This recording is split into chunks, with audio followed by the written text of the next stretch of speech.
বন্ধুরা, একটি বিষয় নিয়ে আজকে আমি আসলে আলোচনা করতে চাই। সেটি হচ্ছে কয়েকদিন ধরে আমার মনের মধ্যে ঘুরপাক খাচ্ছে বিষয়টি। হয়তো ভিডিওটি একটু লম্বা হতে পারে। দয়া করে যদি আ সবাই একটু সময় নিয়ে দেখেন, তাহলে তো প্রত্যেকের জীবনে কিছু না কিছু কাজে লাগতেও পারে। কি ঘুরপাক খাচ্ছে সেটি হচ্ছে, ধরুন যে আপনি আ গ্রামে বড় হয়েছেন, শহরে জীবনযাপন করছেন। এর পেছনে আপনার জীবনের কষ্টার্জিত সময়গুলো, স্ট্রাগল লাইফ সবকিছু জড়িত। কিন্তু পাশের বাড়ির মানুষগুলো আপনার এই সাকসেসফুলিটি, আপনার এই সার্থকতা, আপনার জীবনের যে উত্থান, আপনি যে জীবনে কত কষ্ট করে বড় হয়েছেন, কত স্ট্রাগল করেছেন, জীবনের অনেকগুলো সময়, অনেকগুলো আ মানে বছর আপনি বিসর্জন দিয়েছেন আপনার নিজের এস্টাবলিশমেন্টের পেছনে। সেগুলো তারা আসলে মূল্যায়ন করবে না। তারা ভাববে যে আপনি হয়তো আলাদিনের আশ্চর্য প্রদীপ পেয়ে বড় হয়েছেন। কিন্তু আপনি যে কি পরিমাণে স্ট্রাগল জীবনে করেছেন সেটি হয়তো তারা মূল্যায়নই করবে না। আপনি ইলিশ মাছ দিয়ে ভাত খাচ্ছেন, পাশের বাড়ির মানুষদের সেটা সহ্য হবে না। আপনি স্ট্রাগল করে আপনি নিজে, নিজে বড় হয়ে আপনি গাড়ি চড়ছেন, আপনার পাশের বাড়ির মানুষটির অথবা সবচাইতে নিকটতম আত্মীয় অথবা ঘনিষ্ঠ বন্ধুর সে জিনিসটি ভালো লাগবে না। অথবা আপনি অনেক কষ্ট করে জীবনের প্রত্যেকটা ধাপ পার হয়ে আপনি লেখাপড়ায় বা আপনার জীবনের চাকুরি জীবন বলুন, ব্যবসায়িক জীবন বলুন, উচ্চ শিখরে পৌঁছেছেন। আপনার সেই পাশের বাড়ির মানুষটির অথবা আপনার পাশের যে বন্ধুটি আছে তার ভালো লাগবে না। কেন লাগবে না? যদি প্রশ্ন করেন, কোনো কারণ নেই। অযথাই। একেবারে অযথাই। অর্থাৎ আপনি ভালো থাকবেন, ভালো জীবনযাপন করবেন, আপনি ভালোভাবে চলবেন, এটা তার পছন্দ না। কেন না? এর জবাব কিন্তু আসলে পৃথিবীর কেউ দিতে পারেনি। হিংসা। এর জন্যে মহান আল্লাহ পাক রাব্বুল আলামিন আ অনেক, অনেক কিছুর মধ্যে, অনেক কথার মধ্যে একটি কথা বলেছেন, হিংসা পরিত্যাগ করো। যে লোক আ পরনিন্দা করে, হিংসা করে, তাকে আল্লাহ ক্ষমা করেন না। কিন্তু এই কথাটি আমরা বারবার ভুলে যাই। কেন কথাগুলো এসছে? ধরুন যে আপনি একজন ভালো কাজ করছেন। সে পলিটিক্যাল নেতা হতে পারেন, আ সমাজের একজন বিজ্ঞ লোক হতে পারেন বা আপনার পাশের বাড়ির লোকটি হতে পারে অথবা আপনার বন্ধু হতে পারে। সে সমাজের উন্নয়নের জন্য কাজ করছেন, সমাজের পরিবর্তনের জন্য কাজ করছেন। মানুষের আ নৈতিকতার যাতে চেঞ্জ হয়, মানুষের সমাজের আ কি বলবো যে বিভিন্নভাবে উন্নয়নের কাজ আপনি করছেন, এটা ভালো লাগবে না। ভাই, রাজনীতি আপনি কেন করবেন?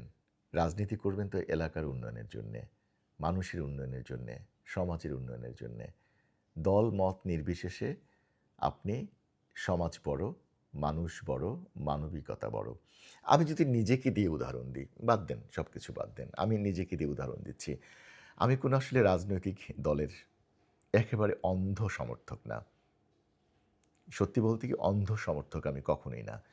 আমি হ্যাঁ, মনে প্রাণে হয়তো একটা দলকে সাপোর্ট করতেই পারি। আমার মনের মধ্যে হয়তো একটা দলের প্রতি সফট কর্নার আছে। কিন্তু তাই বলে এই না যে সেই দলটি কখনো অন্যায় করলে বা কখনো ভুল পথে পরিচালিত হলে তাকে আমি অন্ধের মতো সাপোর্ট করব। নেভার। আমি করব না। ধরুন আমি গাজীপুরের সন্তান। আমি গাজীপুরে বড় হয়েছি। গাজীপুরে আমার বসবাস। মারিয়েলি গ্রামে আমি জন্মগ্রহণ করেছি। ওখান থেকে আমি কি বলে কাদামাটি, ধুলো মাটি মাখা গন্ধ নিয়ে আমি শহরে এসছি। আমি টেলিভিশনে নিউজ পড়েছি। আমি আ এই ব্যবসা-বাণিজ্য যেটুকুই পেরেছি করেছি। আলহামদুলিল্লাহ যে সমাজে হয়তো একটুখানি অবস্থান করেছি। কিন্তু আমি একটি কথা চ্যালেঞ্জ দিয়ে বলতে চাই। ফেসবুকের মাধ্যমে বলতে চাই। আমি কিন্তু কোনো দলের আ আ মানে কি বলে নেতা না। সেটা বাংলাদেশের ২ টি দল, খুবই প্রমিনেন্ট দল যে আম একেবারে খুব ফ্র্যাঙ্কলি বলি, আওয়ামী লীগ বা বিএনপি। বিএনপি, আওয়ামী লীগ ২ টি দলই বাংলাদেশে খুবই আ কি বলে যে স্ট্রিক্ট দল বা আ নামকরা দল। তা আমি কিন্তু কোনো দলের আ নেতৃস্থানীয় জায়গায় আমার নাম নেই। আমি চাইও নি কখনো, বা আমি সেই টাইপের নেতাও না। সমর্থন ছিল, আমি একটি দলকে হয়তো পছন্দ করি, বা আমি তো ভোট দেই। সবাই আমার মতো ভোট দেন, সফট কর্নার থাকতে পারে। কিন্তু আমি সমালোচনার ক্ষেত্রে কিন্তু সব দলকেই করি। কিন্তু কিছু, কিছু জায়গায় আমি আমার এলাকার জন্যে, এখন দেখেন, হয়তো আমার অপছন্দের দলটি ক্ষমতায় আছে, কথার কথা। তো আমি আমার এলাকার উন্নয়নের জন্যে যদি সেই দলের কোনো এমপি, সেই দলের কোনো মন্ত্রী বা সেই দলের কোনো ঊর্ধ্বতন নেতৃস্থানীয় বর্গের কাছে আমি যাই, এটা কি আমার অপরাধ বা আপনার অপরাধ? নিশ্চয়ই না। কিন্তু কিছু সংখ্যক মানুষ কিন্তু এটা নিয়ে সমালোচনা করবে অযথাই। আমি পারিবারিক অনুষ্ঠানে স্বাভাবিক কারণে যে নেতৃস্থানীয় বর্গরা কী হয়, যারা রাজনীতি করেন, যারা সমাজে উন্নয়নমূলক কাজ করেন, সে যেই দলেরই হোক না কেন, আমি তো সামাজিক জীব, বা আপনি একজন সামাজিক জীব। আপনি আপনার মেয়ের বিয়েতে, আপনি আপনার বোনের বিয়েতে, আপনি আপনার ভাইয়ের বিয়েতে, আত্মীয় স্বজনের কোনো অনুষ্ঠানে, আপনি একজন রাজনৈতিক নেতৃবৃন্দ, আপনার এলাকার এমপি, আপনি আপনার এলাকার চেয়ারম্যান, আপনি আপনার এলাকার স্বনামধন্য একজন ব্যক্তিকে ইনভাইট করলেন, দাওয়াত করলেন, ছবি তুললেন। তো এটা কি অপরাধ? ভাই, ৫৬,০০০ বর্গ কিলোমিটারের বাংলাদেশ। আপনি কি অস্বীকার করতে পারবেন? কেউ চ্যালেঞ্জ দিয়ে বলতে পারেন বাংলাদেশের এই যে দুটি দলের কথা বললাম, এই দলের সবচেয়ে উচ্চপদস্থ অর্থাৎ এমপি, মন্ত্রী, অপোজিশন দলের এমপি মন্ত্রীর বেয়াই, অথবা মানে মেয়ের শ্বশুর অথবা খালাতো বোনের শ্বশুর, অথবা কি বলবো যে ছেলে বিয়ে করিয়েছেন বেয়াই, কম আছে? যদি আপনি বর্তমান সংসদও চিন্তা করেন, এই বর্তমান সংসদে যদি চিন্তা করেন যে আওয়ামী লীগের ঘরানার অনেক এমপির, মন্ত্রীর বা সেই সময়কার খুব প্রথিতযশা এস্টাবলিশড যারা ছিলেন বিগত সরকারের, তাদের অনেক ঘনিষ্ঠজন, অনেক বেয়াই, মেয়ের জামাই ছেলের বউ, অথবা মানে ছেলের সম্পর্কে, মেয়ের সম্পর্কে অনেক আত্মীয় কিন্তু এখনও আমাদের জাতীয় সংসদে আছে। কি বলবেন? কিন্তু ওই যে সমালোচক যারা আছেন তারা সমালোচনা করবেন। আরে ভাই, এলাকার কাজ করেন না, এলাকার কাজ করতে যান, সবার কাছে যেতে হবে। একটি কথা আবারও বলছি, যে আমি পার্সোনালি বলি, এটা হয়তো অনেকে আমার সাথে এরকম মানে মানে কি বলে, আর চোখে বা মানে অন্য চোখে দেখছেন যে আপনি এলাকার কাজের জন্য আপনার তৎকালীন এমপির কাছে গিয়েছিলেন, অথবা তৎকালীন একজন মন্ত্রীর কাছে গিয়েছিলেন। এখন আপনাকে হয়তো তারা হিংসা করে কোনো কারণে, আপনার মতো হয়তো সে হতে পারেনি, কিন্তু আপনি আর সে তো একই জায়গায় ছিলেন। আপনি স্ট্রাগল করে এখানে এসেছেন। যেরকম আমি আমি আমাকে নিয়ে উদাহরণ দিই, যে আমি চ্যালেঞ্জ করে বলতে পারি, চ্যালেঞ্জ করে ফেসবুকের মধ্যে আমি চ্যালেঞ্জ করে বলতে পারি যে আমি বিগত যে কোনো সরকার, আমার জন্ম ৬৮ সনে, ৬৮ পর থেকে ধরে এই পর্যন্ত যে কোনো সরকারের আমলে আমি ব্যক্তিগতভাবে আমি কোনো কারো সহানুভূতি, কারো কি বলে সুযোগ বা কারো তদবির নিয়েছি যদি প্রমাণ করতে পারেন, আমি ক্ষমা চাইব। আমার ব্যবসায় বা আমার ব্যবসা পরিচালনা করার জন্যে বা ব্যবসা পাওয়ার জন্যে কোনো দল, এমপি, মন্ত্রী অথবা কোনো রাজনৈতিক নেতৃবৃন্দের কোনো তদবির করেছি বা তদবির লেগেছে যদি কেউ প্রমাণ করতে পারেন, আমি ক্ষমা চাইব। কোনো একজন লোক আমার মারিলি গ্রাম থেকে ধরে টেকনাফ থেকে তেঁতুলিয়া পর্যন্ত সারা বাংলাদেশে, আলহামদুলিল্লাহ আমি চ্যালেঞ্জ দিয়ে বলতে পারি, যদি ৳১ আমার কাছে কেউ পায়, অথবা কেউ বলতে পারে যে অমুক আমাকে ঠকিয়ে বা আমাকে ভাঙিয়ে অথবা আমাকে ইউজ করে এই ছেলেটা টাকা কামিয়েছে, অথবা আমাকে ব্যবহার করে সে এই পর্যায়ে এসছে, আমি জাতির কাছে ক্ষমা চাইব। তাহলে আপনার সমস্যাটা কোথায়? আরে ভাই, এলাকার উন্নয়নের জন্যে এই যে গাজীপুরে একটি সাব রেজিস্ট্রি কমপ্লেক্স হয়েছে মারিলি গ্রামে, এই মারিয়েলি গ্রাম তো একটি অবহেলিত জনপদ ছিল। অনেক মন্ত্রী, এমপি, অমুক তমুক সমাজের বিশিষ্টজনরা ছিলেন। আমি শ্রদ্ধা রেখে বলতে চাই কি হয়েছিল? চেষ্টা করেছি। আমার হয়তো কিঞ্চিত অবদান আছে, সবচেয়ে বেশি অবদান মারিয়েলি গ্রামবাসীর, যারা আমাকে সমর্থন দিয়েছিলেন। এই যে একটি কমপ্লেক্স করার পেছনে একটু কিঞ্চিত অবদান আমার আছে। একটু ধন্যবাদ প্রাপ্য আমি না? এই মারিয়েলির রাস্তা, হাবিবুল্লাহ সড়ক, এই গত 4 দিন, 5 দিন, 7 দিন, 10 দিন আগেও আমি এটি রিপোর্ট করেছি। চেষ্টা করেছি গাজীপুর সিটি কর্পোরেশনের সাবেক প্রশাসক, বর্তমান প্রশাসক, তাদের দৃষ্টি আকর্ষণের জন্যে। আরে ভাই, এই রাস্তায় তো আপনারাই চলেন, আমি তো মাসে একবার যাই, তো এটা কি আমার অপরাধ? না। অপরাধ সেটা যে আমি এখন ভালো চলছি, ভালো আছি, আমি ইলিশ মাছ খেতে পারি, এটাই। তো এরকম আসলে অগণিত মানুষের এই আমি যে কথাগুলো বললাম, সেই কথাগুলোর ভেতরের কথা এটা। আমাকে প্রমাণ করতে পারবেন যে আমি কোনো দলের কোনো পদে আছি বা ছিলাম বা দলকে ভাঙিয়েছি, দলের কোনো জায়গায় আমি নিজেকে ব্যবহার করেছি?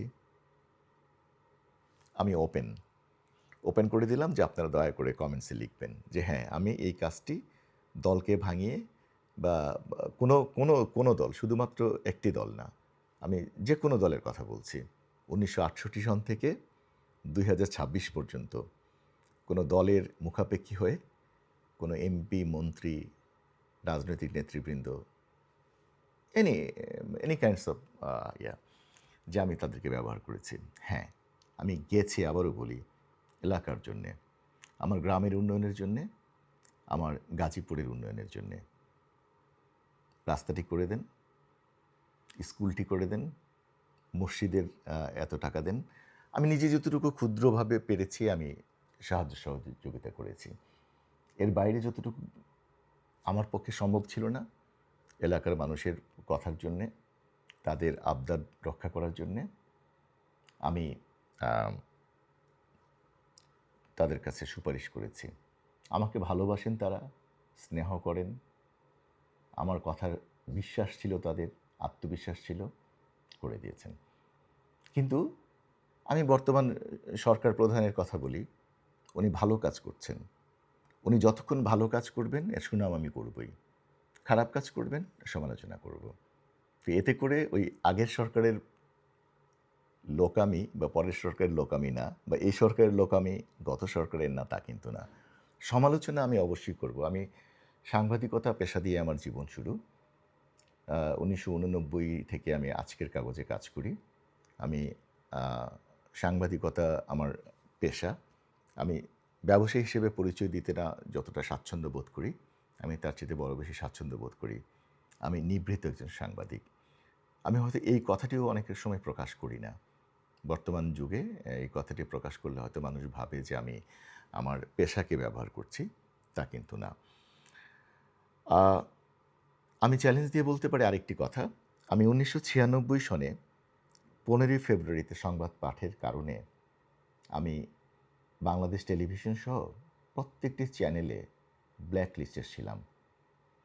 বিগত সরকারসহ 17-18 বছর আমি কিন্তু ব্ল্যাক লিস্টে ছিলাম। আমি চাইলে অনেক চ্যানেলে জয়েন করতে পারতাম, আমি চাইলে নিজের ব্যক্তিত্বকে বিসর্জন দিতে পারতাম, কিন্তু আমি কিন্তু বিসর্জন দেইনি কেন? যে আমি ওই ব্যক্তিত্বটিকে ধরে রাখতে চেয়েছি।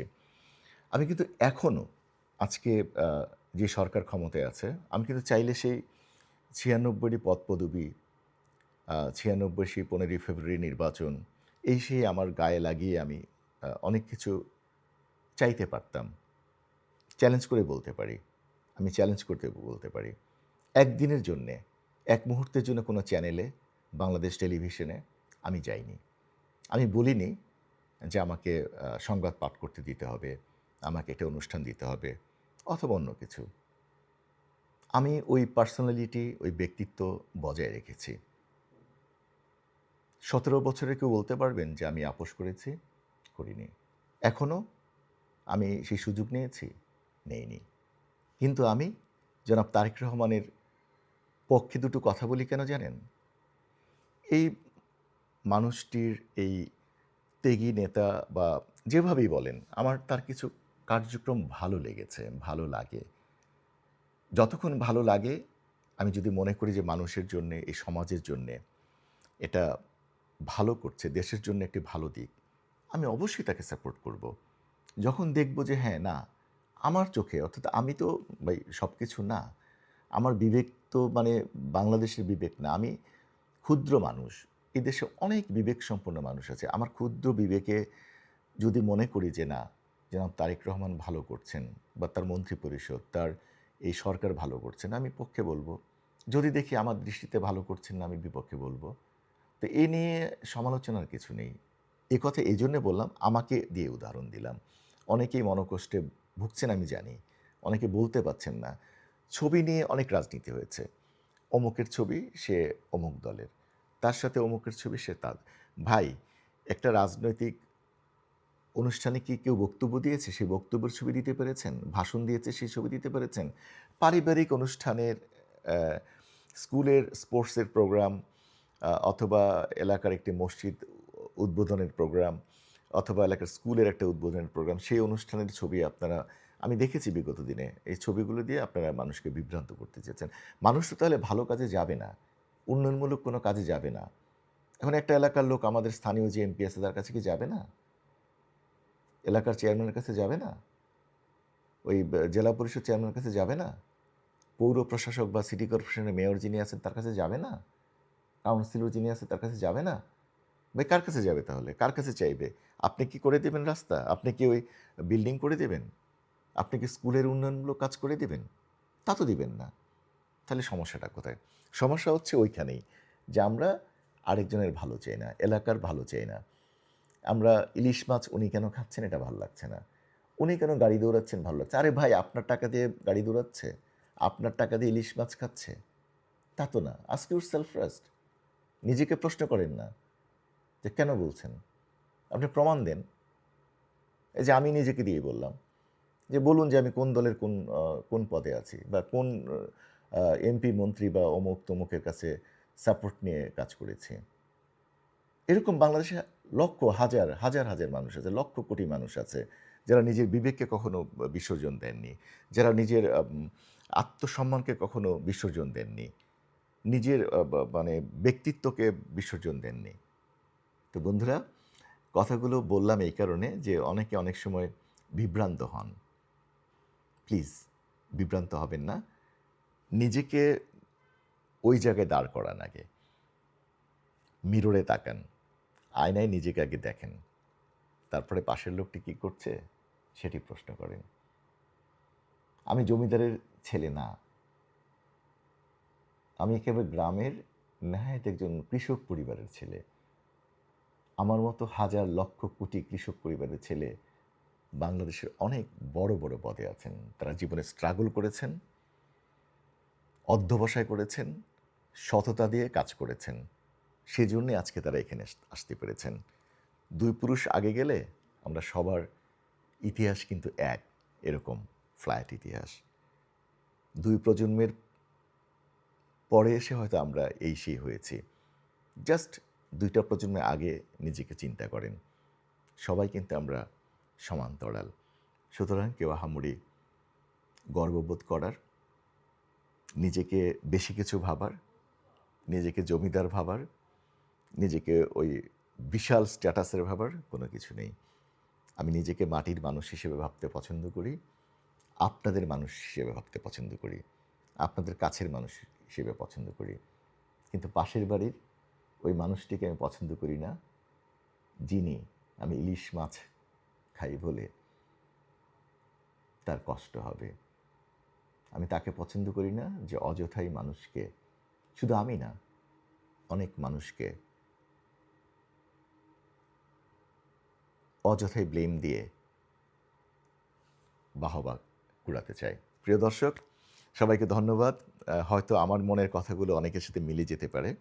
যাদের সাথে মিলে যাবে কমেন্টস করবেন। আর যারা ব্যক্তিগত আক্রোশ নিয়ে কমেন্টস করতে চান, করতে পারেন। কিন্তু তাদের জন্যে হয়তো আ মানে আমি বলব যে আপনাদেরকে আম হ্যাঁ, সমালোচনা করতেই পারেন। শিরোধার্য সমালোচনা। আ সেটি। আর সবাই ভালো থাকবেন, সুন্দর থাকবেন, সুস্থ থাকবেন। আগামী দিনে হয়তো কোনো কিছু নিয়ে, নতুন কিছু নিয়ে, ব্যক্তিগত কিছু নিয়ে হয়তো আপনাদের সামনে হাজির হব।